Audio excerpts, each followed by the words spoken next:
Hello, everyone, and welcome to episode 7 of the Fraser Oliver podcast. Now, today we have an incredibly special guest. There's only really one phrase to describe this man, and it is YouTube megastar, Robbie Knox. Hello, I'd say Robbie. there are multiple phrases to describe me. There are. That wouldn't be the first one. Megastar strong. Star would have been fine. Megastar. Wow. Thank you very YouTube much. megastar at that. Exactly. Yeah, I know. I mean, not as good as TV, but it's the internet. It's the internet equivalent. Yeah. So before we start, I just want to say a huge thank you to you, Robbie, for agreeing to do this. It means a lot to me. Pleasure. And yeah, it's going to be fun, hopefully. Yeah, I should hope so too. Before we get into the podcast, why don't you give anyone who somehow doesn't know who you are just sort of a quick intro on yourself, sort of what you do? Okay, my name is Robbie. I'm 43 years old. I live in Kent in England, in the United Kingdom. I used to be on Soccer AM from 2000 2007. So I've been white naming from there. That's run my own production company for a few years, and for the last few years, I've been making YouTube videos. I also Twitch football manager I stream football manager on Twitch, and I'm an occasional co-host of the Happy Hour podcast, which is at the minute the most trending podcast in the country. Is it really? Apparently so. Amazing. And in the top 5 trending podcasts in Canada for some reason. Oh, love the Canadians. Wow. Love the Canadians. Yeah, so you mentioned a few things there that we are going to sort of talk about in depth. The first one being Soccer AM.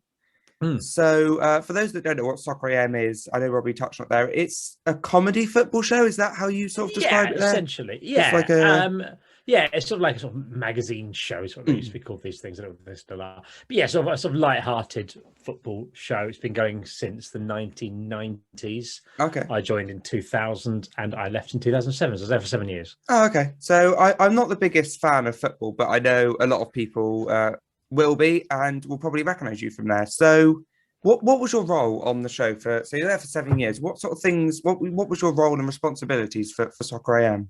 I was a member of the production team, so it varied from start to finish from what I did, because I was there for 7 years. But essentially, by the end of it, we did some things on screen, so we're doing little sketches and stuff like that. And I was doing interviews in the street, a bit like how Max Fosh does now in his street, things, that sort of stuff. But day to day, a lot of my stuff was music. So I'd choose, with Tim Lovejoy, the producer and presenter, I'd choose the music of the show, look out for new bands and stuff like that. And then I'd also do all the guest stuff. So either I'd book a guest or someone else would book a guest, but then I'd phone them up during the week, do a little research chat with them, chat through, write an interview for the presenters, sort out their travel, make sure they turn up on the day, take them to the pub afterwards and get them in a cab home. Nice. So sort of production side of things mixed with a little on screen. So yes. I did do some research and sort of find some clips on YouTube, and there isn't anywhere we need to go with this, what I'm about to bring up, but I just want to say the dance-off clip that I saw is one of my favourite clips from anything, Robbie. And the fact that I've only just discovered that is a bit of a crime. Yeah, I did win one of the dance-offs. Essentially what the dance-off was an idea where basically everyone in the production team was forced to dance for something like 15 seconds each. And you weren't allowed to do comedy dancing. You couldn't do like a sort of novelty dance move or something. You had to try and be like a proper dancer, which made it so much worse. It was horrendous. Like the first few years, I absolutely hated it. By the end of it, you sort of get used to it. But it's just like, what have I done with my life? What decisions have I made in my life that have led me to this? Where have I gone? What has gone wrong? What did you do in a past life to be doing that? Come on, Robbie. You've got a degree. What's happened? How's this happened? How have you got here? So, being on Soccer AM, a show where you have a lot of celebrity guests on footballers, on other sort of sports personalities, you must have some pretty good experiences from Soccer AM. Are there any sort of stories or experience from guests that stand out? I don't know. It's hard to pick one thing because they've got. Well, I mean, it was a fun time, and it was really hard work. Like you'd be. Like there were days where you get there on a Friday. There's a couple of times where I end up working all the way through the night from Friday morning to Saturday, doing the show on Saturday, and go to sleep Saturday afternoon. So I think it's happened twice.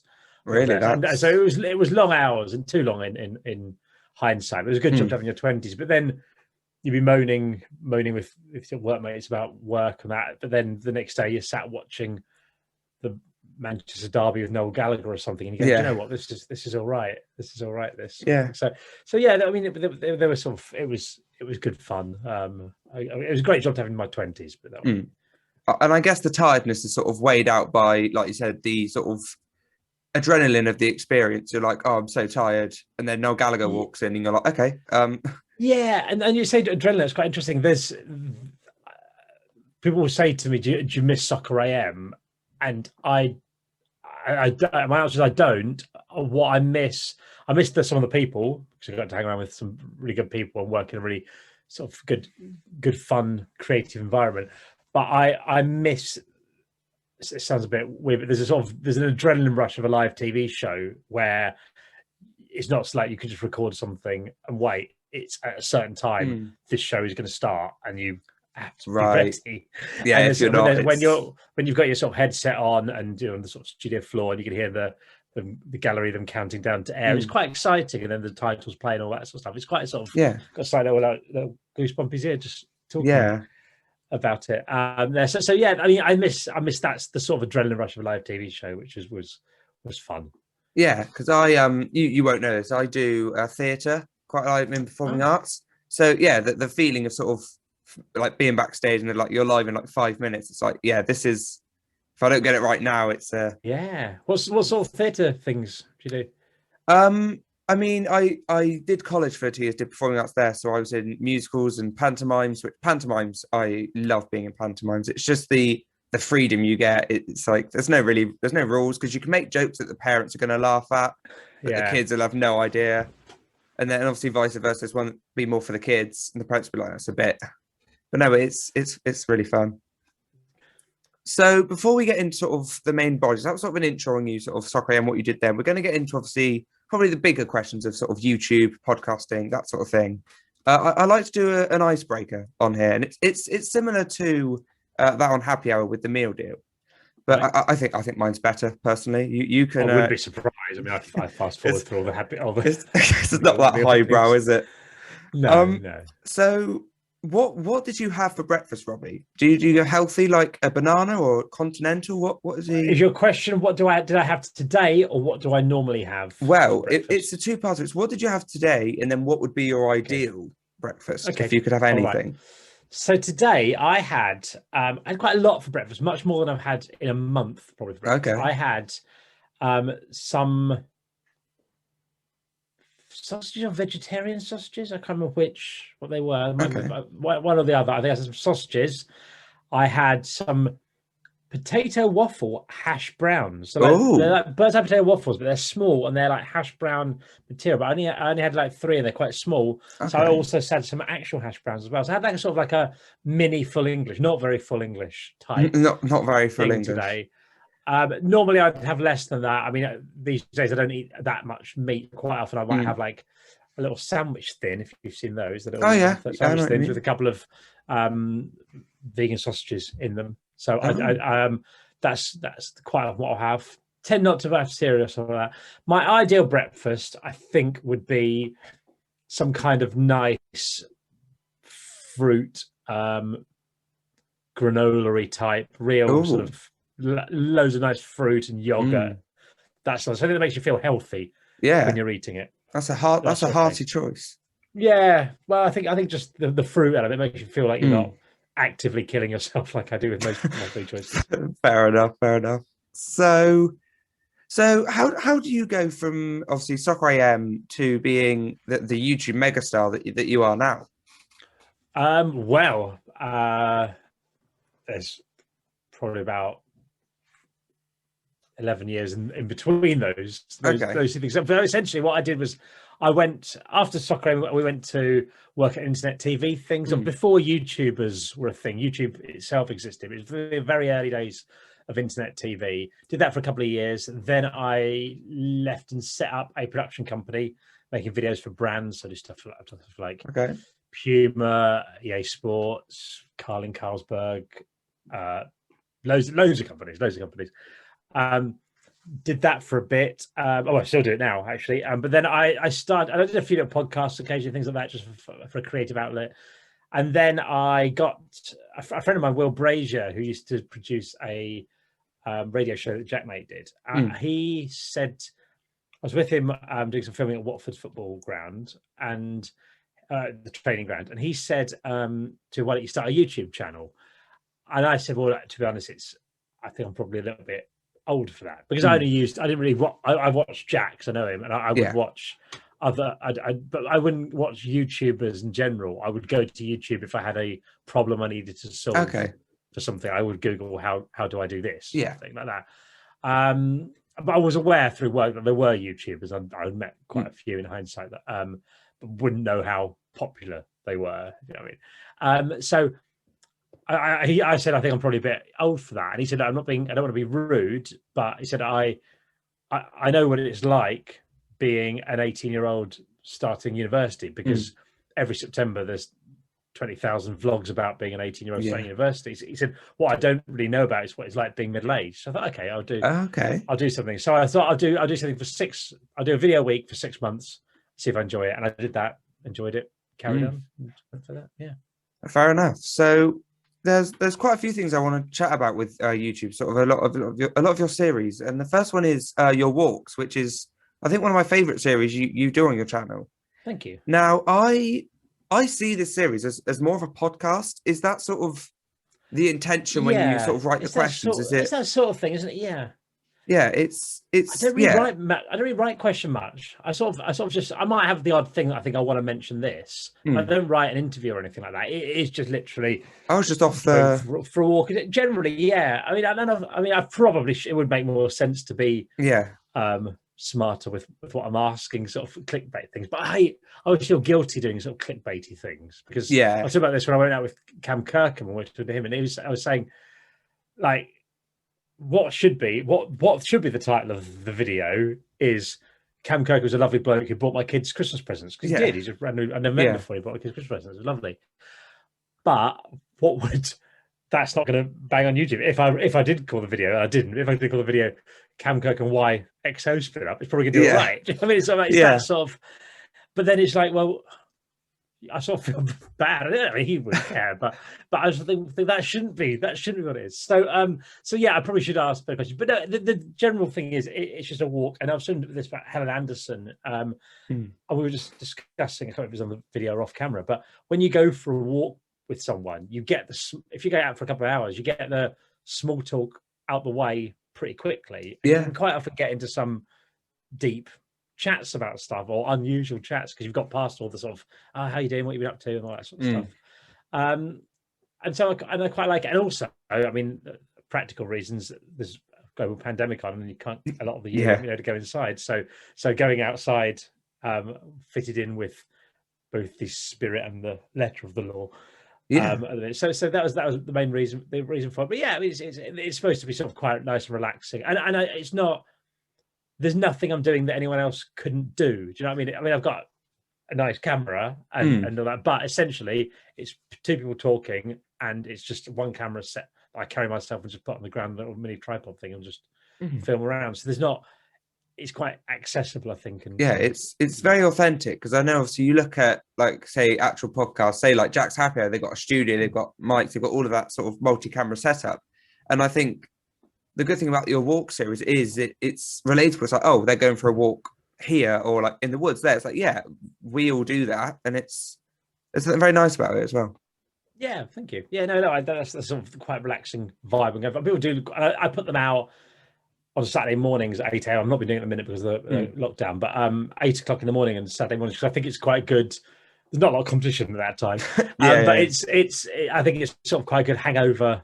Yeah, I was going to say that Saturday morning. All of your content's really good for like, if it's morning you hang over, you're like, this is horrible. You turn on, you planted potatoes. It's sort of, you know, a lot of them are that sort of relaxed and a friendly vibe as well. And that's the thing. Something I learned at Soccer AM is, because we used to take the mick out of things and make fun of things and that, but it was always. Every year, because the show is very popular, every year there'd be a new show on some other channel, ITV or Channel 4, wherever, a new show that would basically try and be Soccer AM. And they always made the same mistakes. And one of them being, they were always nasty. And Okay. An example, we'd show if there's someone diving, they might go, it's terrible diving. And we go, we'd still show it because it'd be funny if it was an outrageous dive. We go, that's a disgusting foul. The defender should have been sent off there. So even though it wasn't, there's nothing wrong with it. And sort of just try and turn it around rather than sort of hammering people, sort of thing. So I think there's a lot to be said for being nice on the internet, because there's quite a lot of flu hunting. So not all of your videos are sort of low, calm videos. You do some sort of blockbuster epics, as I'd call them. And one of my personal favorites has to be, I need to make sure I get this title right, Big Mountains, No Kids. Yeah. That is such a good video. Oh, thank you. Yeah, those are my favorite ones, the skiing ones. I love skiing. I lived in a ski resort in Canada for 6 months when I was 21. And I just, they're sort of whether it's sort of half sort of tourist guides, half sort of travel vlogging things, sort of thing, and half, that's three halves. The third half is just for me to have a record of these holidays that have been going on. So the first one I did was a trip to Vancouver and Whistler, which is where I used to live. So it was like a 20-year reunion trip for a few friends who lived out there 20 years ago. And then last year I went to Telluride in Colorado with pretty much the same group, most of the same group. And it just being in North America, I think I've always loved America. I think there's something really special about American Canada, and it just feels so like something on TV, sort of thing. So just driving through the Rockies and things like that, I love. So yeah, those are I put a lot of effort into, and it takes me like a week to edit them, and obviously I'm filming it every day for a week, sort of thing. But I'm really proud of them, and I think that's what I'd like to do. Given if I could do any job and it would fit in with family and everything like that, I would be a ski resort reviewer on YouTube. I'd just go to a different ski resort every week during the winter. That would be amazing. And make a different video on each resort. I needed some company to fund me. No, that would make this happen. That would be good. Yeah, make it happen. I say it to as many people as possible, and eventually someone's going to know. Yeah, someone's going to know someone, and it will happen. Yeah, so, exactly. Skiing sounds like a very difficult thing to get into. So where did you learn? Was it when you went to Vancouver for 6 months that you learned there? I learned as a kid. I learned on a dry ski slope in Kent. Really? Which is basically like AstroTurf almost, sort of thing. I don't know the technology. I've not been on one for 30 years. The technology might well have changed for them. But I learned on that. And then when you go, the advantage of that is when you go on snow, it's much easier. Like the skiing is a lot easier. Okay. I think it's seen as a sort of posh sport, but it really doesn't have to be, because there's different extremes of it. There's lots of ski bum people who just go and live in mountains and work on minimum wage or something like that, right? And all that sort of stuff. But you can do it relatively cheaply now. I mean, you can get to Bulgaria.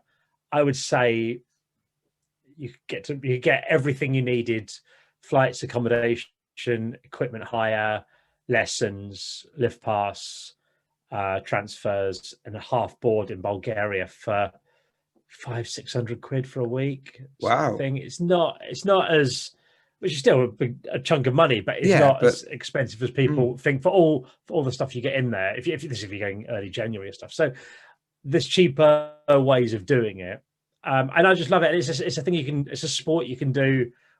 I know people have done it well into their 70s, sort of thing like that. So you can do it for a long time, and it's just lovely being there. I mean, the actual skiing bit's a very minor part of the whole experience, because a lot of it's just being in this unbelievably stunning, looking around you, and it just you just see small, but also appreciate the beauty of nature. And then also there's good après ski and drinking. That's a pro. Drinking is if you can get a drink out of it, then you're doing something right, aren't you? So exactly, skiing has always been a very interesting concept to me, because it's this thing that humans do, where they find something an animal can do, and then they're like, well, we want to do that. Like they looked at the penguin, went, look at him going on the snow, we want to do that. And it looks very difficult. This has come from someone who's never skied before. Is it as hard as it looks, or? It's not. I mean, it's essentially simple movement. movements. I mean, just moving your legs in different ways, sort of thing. But you learn, and it just takes a lifetime to sort of master. But I think you could get, if you went to Bulgaria, as I've said, if you went or wherever, I've got no association with the Bulgarian tourist board, it's just the cheapest place I know in Europe. If you went to somewhere like that and you did a week's lessons, ski slopes in Europe go green as these. It's green, blue, red, black. Okay. In ascending difficulty, and you would be pretty comfortable in green and blue runs by the end of a week. Oh, okay. I would say. I think you're overestimating me there, Robbie. I don't think so. my 6-year-old, he would have been 4 at the time. What do you mean? No, he was in 5 at the time. Last time he went, and he was quite happily going up on the lift and going down blue runs with me. Wow. So this might be a bit of a difficult question for you, or it might be easy. What would you say is the best place you've skied? Oh, I mean, I love Whistler because I lived there. And I worked on. There's 2 mountains of Whistler, Blackcomb and Whistler, and Blackcomb. The restaurant I worked in was at the top of Blackcomb. The village is at the bottom, and staff accommodation was a little bit up. It was a little bit up the mountain. So I sort of lived and worked on the mountain. And so I know it pretty well to get around. So for that reason, I'd say Blackcomb's incredible because I know all the sort of nooks and crannies and where to go and where to have fun and where to go depending on the weather and stuff like that. That's it. Telluride I went last year was incredible, an incredible place skiing wise. But I mean, it didn't really have the après ski and stuff like that I quite like. There's a lot of good places in Europe. I mean, there's loads. Most places are good. So loads. Was Telluride, was that the place you went just before the lockdown? Because I've heard obviously you talk about on the happy hour. Do you want to talk about that a bit here? What sort of happened there? Yeah, so I left. We went out there, and there was always the coronavirus stuff was kicking off. It was March. I think I was there 8th to 15th, maybe. Wow. And flew into Denver, and it was starting to sort of kick off a bit. But while we were there, it was when it started to get really real. Like Tom Hanks got ill. I don't know if you remember that. Yes, yeah, that was. Days we're like, Tom Hanks is ill. This is serious. Yeah, this is big stuff. So like, okay, but even then, it felt completely safe. There was no restrictions. It was just the same as normal in the bars and that. In the last day or two, I was there. The last days of the week, they started changing how many people went in ski lifts. So they said like, we'll have half. I mean, it wasn't busy anyway, so it wasn't really a big problem. So like they go like, I just quite like, you got a bit more space. So they started restricting the number of people in ski lifts. And then the day we left, the Saturday morning, they shut every mountain in Colorado. All the ski resorts just got closed by the governor. And so, and then as we were getting on the plane, like as we were getting there, like Trump was like banning travel from the UK into the UK and all this sort of stuff like that. So we're like, let's get out of here. So you just managed to get out of there. Yeah, it had a sort of fleeing a zombie apocalypse vibe to the whole thing. Yeah, it was. Yeah, that must have been quite scary. Thinking if we don't get out of it, if we had decided to stay a couple of days longer, we would have been in trouble, sort of thing. But on the other hand, what staying in for oh no, we're stuck in Telluride. Oh no, my wife would be livid. But if it wasn't the fact I have to pay for somewhere to stay, and it's a very expensive place. Yeah, I'm not sure to be impressed if you just you ring her up like, look after the 3 kids. I'm staying in Telluride. Yeah, if I left them out, that'd be fine. So yeah, it felt more weird in the middle of lockdown to look back, like in the first lockdown thing, to go like, because it felt like it's so long past when you were in lockdown, didn't it? And to go like a month ago, we were in Colorado skiing. Yeah, it's a bit strange. Mad, absolutely mad. Yeah. So and I wanted to get. I don't think. Well, obviously not going to get away skiing this year. So it's the first year I've missed for decades, I think. Oh wow. So your channel sort of really started to sort of gain traction and more sort of following when Jack shouted you out. Yeah, he put me in a video where he ranked, it was a tier list of YouTubers. You could put them all in different tiers, the top being God tier, and he put, I didn't know he was doing it. He said he put me in a video. He said I was going to put me in a video, but I didn't know what it was about or anything. And as I watched it, I was starting to think, oh God, I hope he hasn't hammered me. I don't know if I would, but but all that. But then it was just me and KSI that he put in God tier. Oh wow! And it went from like 6,000 subscribers in about a week, from like 6,000 to 60,000 or something. Wow, like that. It was mad. Yeah. So yeah, that was weird. Weird week. So this is one of my favorite stories you tell. Where was the first place you met Jack?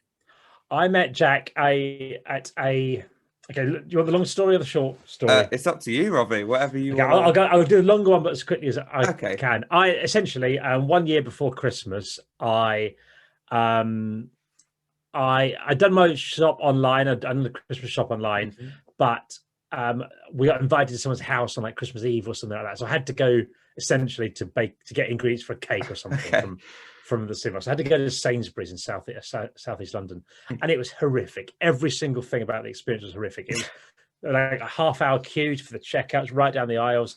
There was nothing on the shelves. What was on the shelves was rubbish. I remember the carrots that were just disgusting. Like, how can you mess up carrots? What's wrong with this? The prices have gone up of everything as well. I noticed everything, and I left that. I was so annoyed and so drained from it. I thought, do you know what? There's got to be a better way of living than this. Yeah. And so I didn't tell anyone, but I just didn't go. I didn't go to a supermarket for 6 months. I didn't set foot in one, buy anything for a supermarket. Didn't buy stuff online for supermarkets, anything like that. I thought I'd just see what it's like, and it was really interesting. I mean, I was living in London at the time, so it was easier than if you live in a tiny village or town or something like that.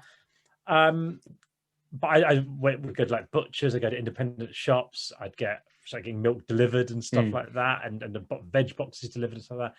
And it was there's bits that are annoying, like when you need something like turmeric for a recipe. You know there's a supermarket there, but you have to go and find an independent turmeric supplier. I don't know how many independent turmeric suppliers you're going to come across. Yeah, well, you learn where to get them. Yeah, exactly. So you do do all that and go to that independent businesses and sort of that where possible and that. And then at the end of that, I wrote a Facebook post, just like on my personal private Facebook group, private Facebook. I remember not even thinking, should I bother mentioning this? I thought I just went, I haven't been to cinema for 6 months. This is why, because I didn't tell anyone apart from my wife I was doing it. Okay. I said, this is what I found out. And there's all things I found out. And then someone at Huffington Post that I knew, Huffington Post said, would you write a blog about this? I went, yeah, sure. Oh. I wrote a blog. And then I wrote another blog, I think. I'd only ever written 2 blogs in my life, I think. Okay. And then they phoned me up and said, look, we're doing this. We've got this brand deal thing with Amoy, Chinese food company, for the Chinese New Year. And we're having a Chinese cooking competition. We've got a team of comedians, a team of YouTubers, and we want you to be in the team of bloggers. I'd written 2 blogs ever. So I didn't feel like I should be representing the world of bloggers. I've only ever done 2. But they said, well, we get paid. I went, all right. I mean, so me and this girl who's that really lovely girl called Victoria, who's like a radio producer and she's a food blogger as well. And Jack and Helen Anderson were the team of YouTubers. I'd never met a YouTuber before, so I turned up and I was like, I hadn't met a YouTuber. That's not true, through work, but I hadn't really properly chatted to a YouTuber before. Okay. On a sort of casual basis, someone I knew. I was like, hey, blah, blah, blah. Yeah, and just asked loads of questions. Yeah, that's So the fact you met on a Chinese cooking show, that's a unique story. And then there was quite a few years between then before I started doing YouTube, because Jack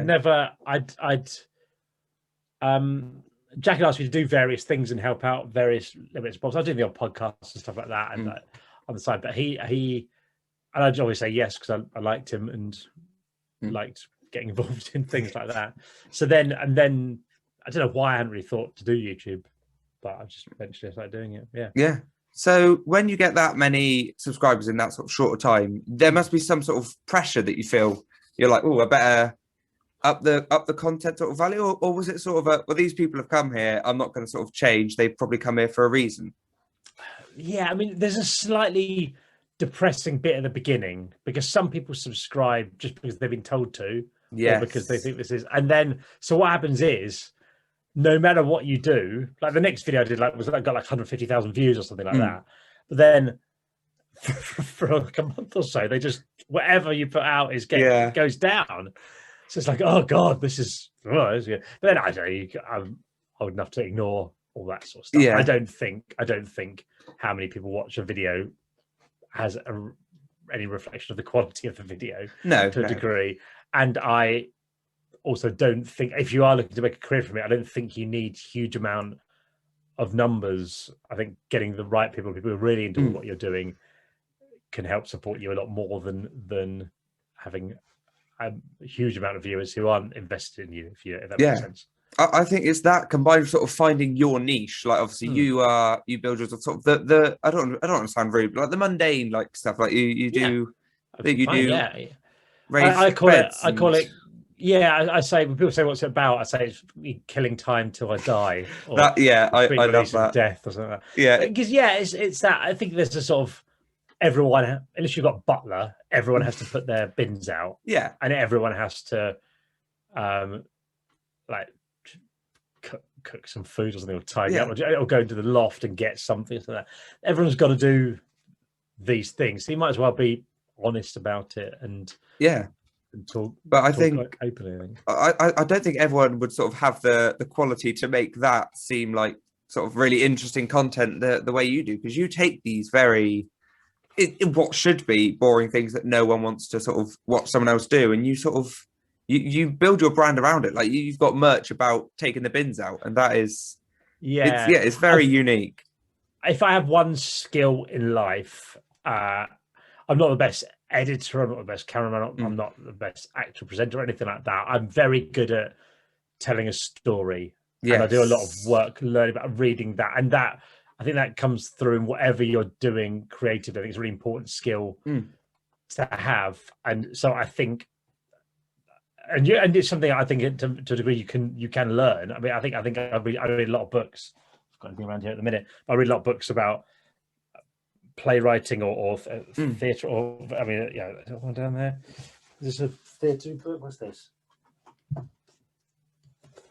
Basically, this is about writing for the for the stage. A book here, just randomly found that I've been looking at. So I do a lot of books about writing about story construction and structure that aren't necessarily things that I want to do, like write for the stage in America, for example. But I think it helps. All these things sort of help and gel things together. So learning.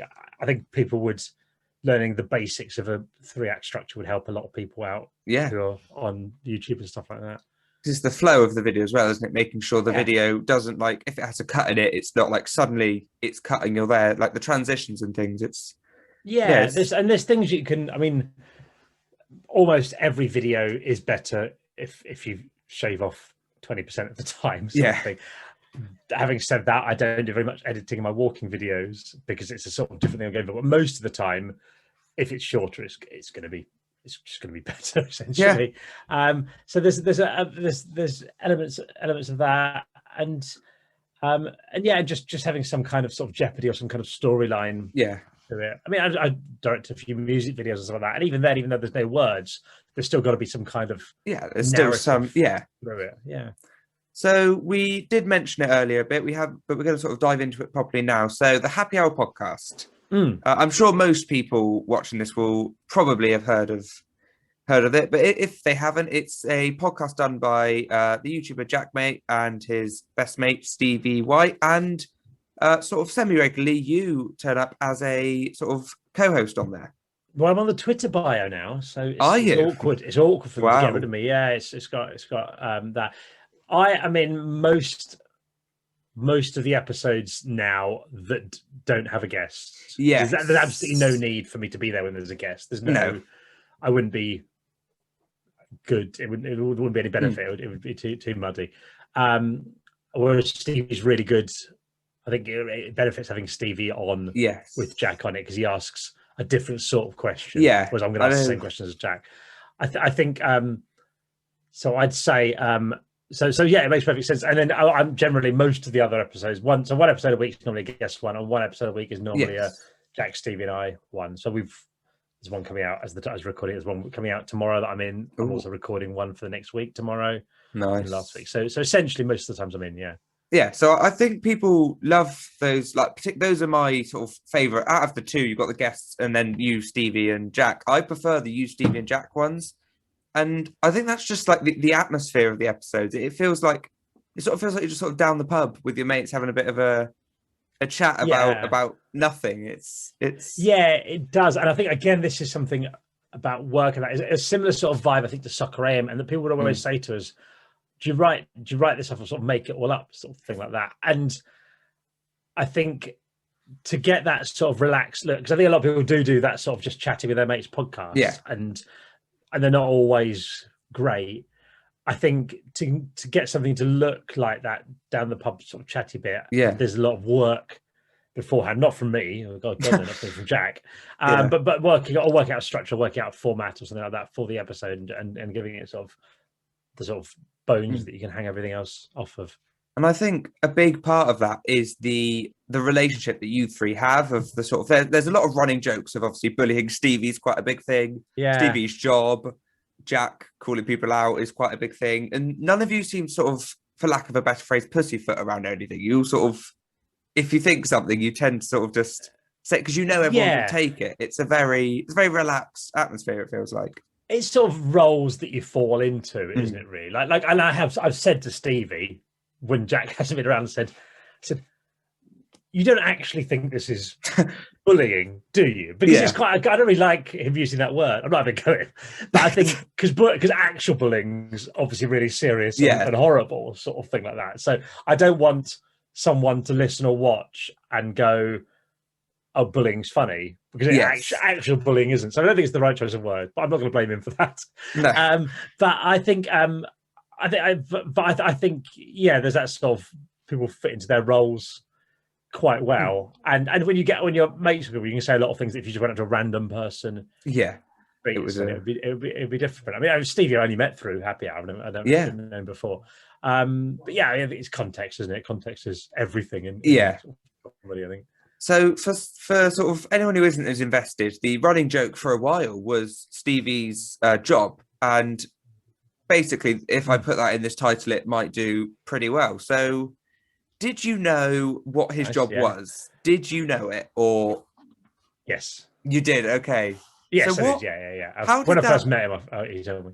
Because I feel like that escalated very quickly from he doesn't want to say his job because he wants to be careful from people saying, oh, he must work for the Queen. It went really weird. I'm not really sure. I think people were just guessing. I think the actual reason was that he works with kids and he said members of the public like that, and the podcast can be rude or risque, and he didn't necessarily want people to associate the two, which I think which I can understand completely makes sense.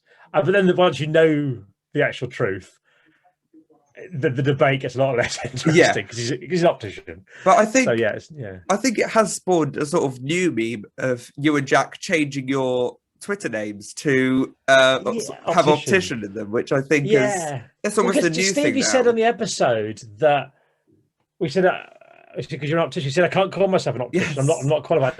Legally, I'm not allowed to. I don't make any sense. You're like, if Dr. Dre can call himself a doctor, I can call myself an optician. I'm sure Professor Green isn't actually like. I don't think he's got a PhD. I think exactly. So I thought I would test it out and just say an optician. So far, absolutely fine. No comeback. Yeah. So if you suddenly disappear, we know big what happened optics there. have got to be. The big optics have come for you. So I don't want to talk about another podcast too much on my own, but there is obviously the iconic question of the meal deal. And I was thinking about this earlier when sort of finalising the notes, checking, make sure I'd got everything right. And there's one snack that no one's ever mentioned, and that's it's a new one. So I think that might be why people haven't mentioned it, and that's the zebra Kit Kat. Are you familiar? No. Are you not? Okay, so it's basically a dark chocolate and white chocolate Kit Kat. So one stick, white, one stick? No, it's like a marble effect. Okay. And it's really strange because you eat it and it just tastes like a milk chocolate Kit Kat because the dark chocolate, the milk, and the white chocolate outweigh each other. Right. And it's very peculiar. I was curious to try them because we were talking about it on John's stream. So I thought, see if you'd. I don't really eat meal deals in general because I don't find I need the snack. I feel like if I'm going to get something, I will get a drink. I might get a drink and a sandwich. Okay. I feel like having a bag of crisps is sort of overkill. I don't really think I need it. That's fair enough.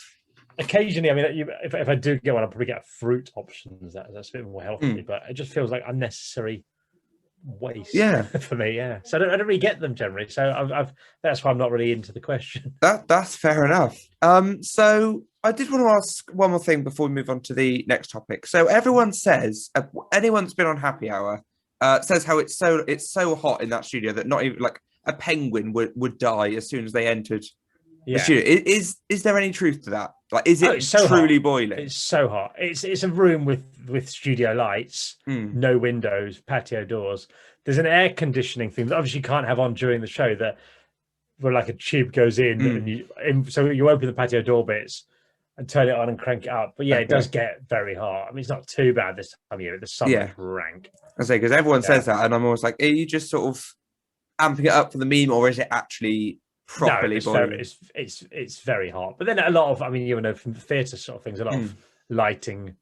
Yeah, you just sort of get used to it and get on with it. Yeah, now it is hot. So one of your newest ventures you've taken on is beer brewing. Yeah. And obviously you did a stream yesterday, as we're recording this, of you brewing beer, which was an amazing stream. Thank you. So how did that all start? Did you get like one of those kits, or I got a kit. I mean, the first time I ever brewed beer is on YouTube. I think it's called I don't know, Can I Make My Own Beer at Home or something like that. Okay. And it's essentially I bought a kit for like 50 quid or something like that, and it gives you everything you need pretty much to make a batch of beer. And I think at the end of it, I probably got like 7 or 8 bottles. But then you taste it and you go, God, that's actually nice. And because I thought you could make beer, but I thought it'd be rubbish. I didn't think you'd make nice beer. I thought it might technically be beer, because my memory is in the 80s there used to be like beer making kits that your mates' dads would make, and they stank and horrific. But yeah, I mean, I'm amazed you can make decent beer in your kitchen. Yeah, because you've had a few people try the beer, and all of their responses have sort of been, "Wow, it tastes like beer." Yeah, and that's nice. People go, that's really nice. Yeah. I feel genuinely surprised. I think because like even Lloyd Griffith, when he did when the first one I did, it was him, that and Brewdog, and he did a blind tasting thing. And he didn't know which one was which, and preferred my one. But I mean, it was fresher. The Brewdog one, anyway. It's not really a fair comparison. But so yeah, I think they are good. And at the minute, that was just doing kit recipes. Now at the minute, I'm trying to work out my own beer recipe. And nail things down for that. Yeah. So how far is it that you wanted to take? Is this something you want to sort of monetize and make a business from, or is it going to stick as a hobby? As long as I enjoy it, I'd like to keep going. And I would. The ideal thing would be to start a brewery, like an actual brewery sort of thing, and film it all for YouTube and do that. Because I think I quite like business stuff, and I like the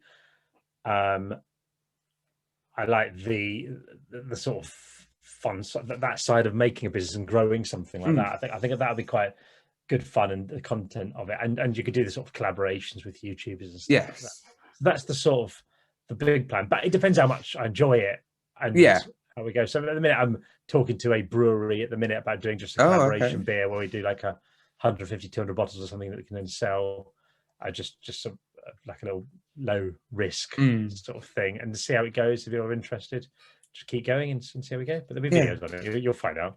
Yeah, because I saw that in your stream. People were saying, "Oh, can we buy a bottle?" And you're like, "Oh, that's a bit illegal. Probably." I don't think can't be doing that. I don't think you can sell beer that you made in your kitchen. I think if there is a law, there definitely should be. That sounds a bit dodgy. They shouldn't be allowed to just make beer at home and flog it. If that's not a law, someone needs to make it a law, because exactly. Yeah. So I think sorry, thank you.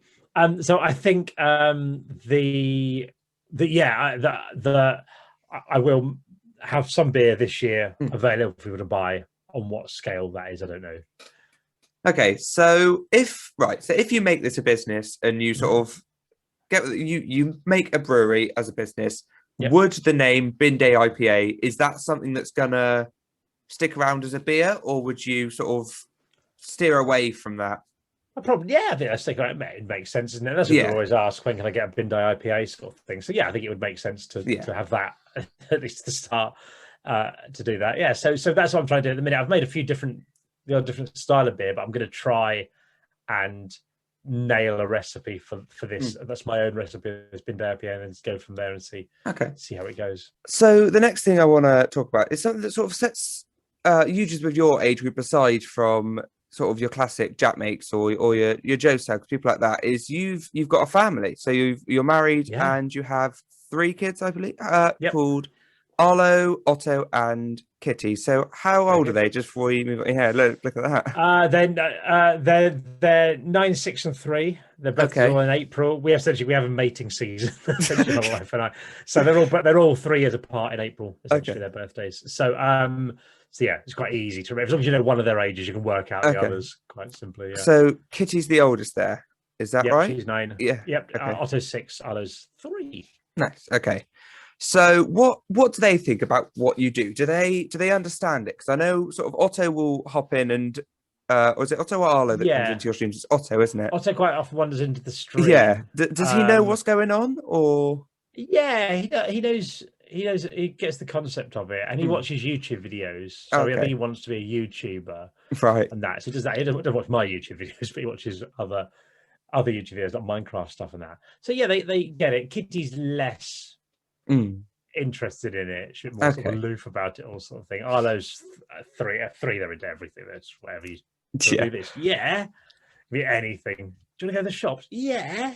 So they love it. And Otto's just he's quite enjoys it, I think. But I mean, it's equally there've been times where he's not been into it. And I've said, like when I took them in Bulgaria skiing last January, and I was going to make a video while I was there. I said, I'm going to make a video. Do you want to be in it? She went, no. So I went, all right. So fair enough, he is in occasionally, because later on in the week he said he didn't want to be in something. So he's in little bits of it. I just go, fine, whatever you like. Yeah. So I'll always ask them do they want to do it or not, and see how they go. So when he comes in on the streams and he sees the chat and people are sort of saying, "Oh, also highlight," obviously when also comes in, the chat tends to go mental. Does he sort of make the link between that chat and actual people? Because obviously he is Butter Boy. So does he know those messages are actual people sort of? Yeah, talking he gets it. Yeah, he does. Yeah, because he will say, "Has anyone got any questions for me?" I think he quite likes it. So yeah, no, he does. I think he's very aware of what's going on. He just likes something to do in it. Fair enough. Any interaction, I take. Yeah. So you said Kitty sort of is more sort of not bothered by what you do. If I remember rightly, did you say Kitty was wanting to start a channel, or is that something she's filmed some stuff before, but my sort of rule is I don't want to end up doing work that is of no benefit to me. I don't want to end up doing extra work sort of thing. So I said if she does it, I will sit with her, but she has to edit it herself, and she's filmed it and never edited it. So in theory, yes, she would like to do YouTube sort of stuff, but the family trade, but she but they're gonna have to do their own editing if they want to do it. Was it Kitty's video where you slept on a trampoline, or were going to sleep on a trampoline? So that was filmed. Yeah. So she said to me, "Do you want to?" So she wanted to do a video. I said, "Okay, yeah, no problem. I'll help you with do it." She goes, "Okay, do it weekend." Yeah. I went, "Right. What do you want to do?" She went, "I want to spend 24 hours on trampoline." Like, right, okay. But also, my sort of rule for parenting is if you say no for something, what's the actual reason to say no? I think a lot of the time you can just default go, "Oh no." But I thought, well, is there any reason she can't sleep on the trampoline for 24 hours? But well, not really. She can't be on her own because she's 9, so I'll have to go and sleep on it with her. It was horrible, horrible. But yeah, so I slept on the trampoline with them essentially. Because then Otto wanted to get involved as well. She filmed it, never edited it, so bit of a blow. I mean, yeah. So that must have been quite an experience. It'd be quite comfy though, because they're very obviously. It isn't, because they're also exceptionally bouncy. So if someone moves their arm, the whole thing goes like that. Yeah. So a kid rolls over, and also our trampoline's on a slight slope, so you're sort of permanently all rolling into a big mesh. So you'd wake up in the big pile of bodies and just throw a child off me and crawl back up the trampoline in a sleeping bag for a bit. So it's horrible. Don't do it. You got sleeping bags though. Yeah. So you're not animals. You wouldn't recommend that for a Fraser Oliver vlog then? I mean, you could do it. I mean, I don't have a trampoline, so I think I'd struggle. Yeah, I mean, do it on desperate other content, really. I mean, if you do it, edit it, because it's more effort than I've ever put into a video. I just didn't edit it. So yeah, I mean, you could certainly could do it. I think they watch a lot of videos where people do these sort of challenges. Yeah, but they don't understand that a lot of these YouTubers are making it up. Like that they're not actually. Morgs didn't actually spend 24 hours in a box. Like, well, I wouldn't want to besmirch Morgs, but certainly some of them are not doing what they're saying they're doing. Yeah, so we're on to the sort of final few segments of the podcast. Now, this one I've borrowed. I can say borrowed. I haven't stolen it. I've borrowed it directly from Jack's Happy Hour, and it is hypothetical questions. So I do this sort of at the end of every podcast, just to sort of, break it up a bit, sort of a bit of a chill question. So I've got two here for you. Okay. So if you were a transformer, what vehicle would you transform into? 2008 Vauxhall Vectra Estate.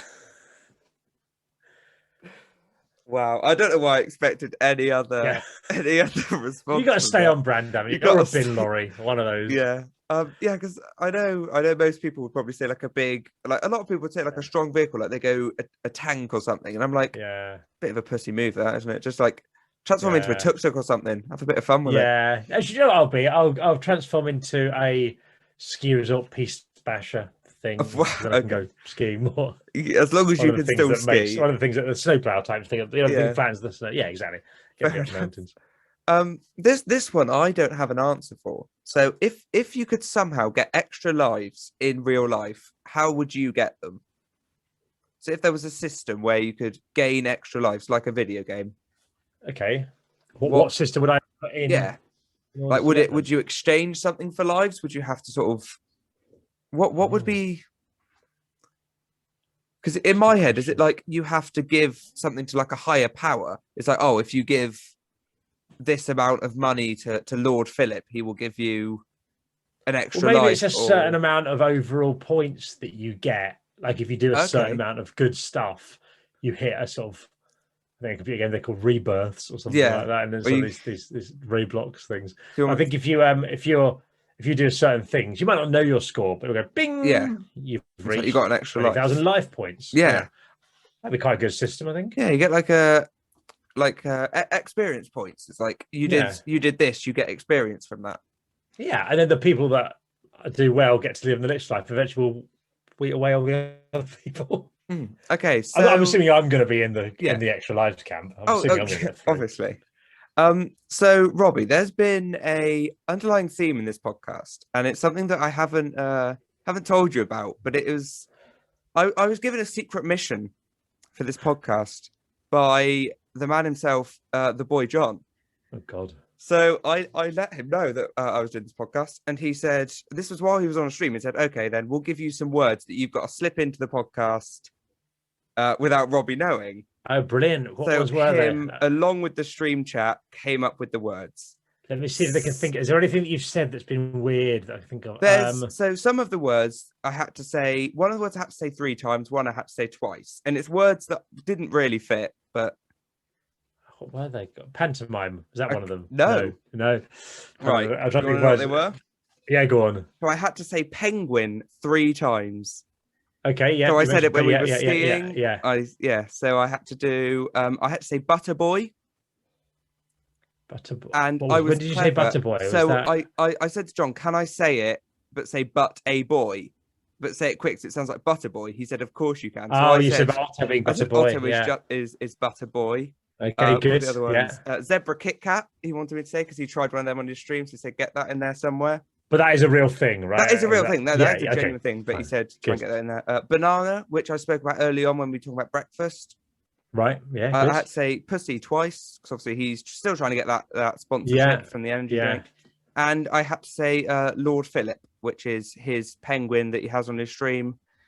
When he goes to the toilet, he puts a plush penguin in front of the webcam, and that is Lord Philip. And when did you say that? How did you fit that in? I said when we talk about extra lives, I said you give something to a higher power, like you give this amount of money to Lord Philip, and he will grant you extra lives. There you go. Yeah, I think I should be thinking at that point. That's good. I think they could have given you more challenging words. To be fair, I was chuffed when the ones I was worried about Butter Boy until I realized I could say just but a boy and say it quickly.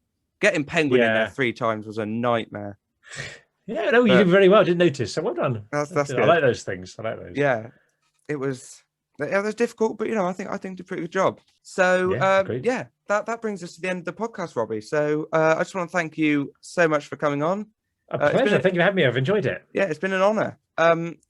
Sorry, I keep yawning. It's because I didn't get very much sleep last night. It's no personal reflection on you or this podcast or the work you've been doing. No, that's all right.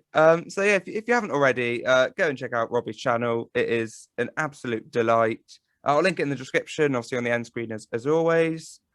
Give this video a like if you enjoyed it. If you didn't, that's pretty rude, to be honest. Down there somewhere. Down there somewhere. Subscribe if you're new, or if you haven't done so already. Any final words, Robbie, to say to my viewers before we go? Butterboy. Butterboy. There we go. Thanks for watching, everyone, and I will see you in the next one.